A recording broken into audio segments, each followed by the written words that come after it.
Viewer का प्रश्न है कि क्या एक हिंदू विडो अपने फादर इन लॉ से मेंटेनेंस मांग सकती है। सबसे पहले हम समझते हैं मेंटेनेंस एग्जैक्टली क्या होता है। मेंटेनेंस का सिंपल मतलब है कि आपके पास सफिशिएंट मींस नहीं है अपने आप को मेंटेन करने के लिए और इसलिए आप किसी पर डिपेंडेंट हैं अपने लाइवलीहुड के लिए।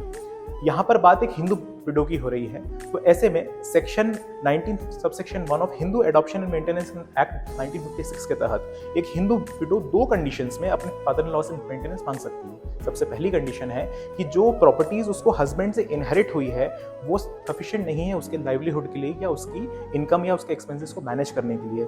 सेकंड चीज़ है कि अगर उसके पास अपनी कोई सफिशिएंट मींस या इनकम नहीं है, कोई नौकरी नहीं है, कोई बिजनेस नहीं है, तो ऐसे में वो अपने फादर इन लॉ से मेंटेनेंस मांग सकती है, लेकिन जब तक कि या तो उसकी रीमैरिज नहीं हो जाती। इसमें सबसे एक इंपॉर्टेंट ट्विस्ट है सेक्शन 19 सबसेक्शन 2 के अंतर्गत कि अगर ऐसा माना जाए कि फादर इन लॉ के पास भी सफिशिएंट मींस ऑफ इनकम नहीं है, तो ऐसे में वो पर्टिकुलर हिंदू विडो अपने फादर इन लॉ से मेंटेनेंस नहीं मांग सकती है।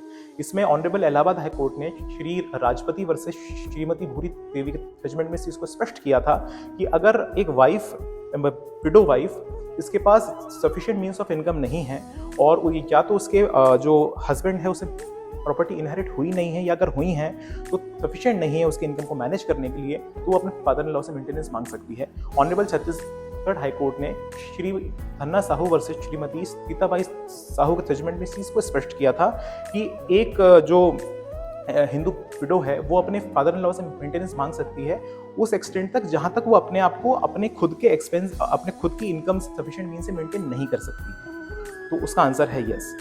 आई होप आपको आज की इन्फॉर्मेशन उपयोगी लगी होगी। ऐसी लीगल अपडेट्स के लिए stay tuned with FM law.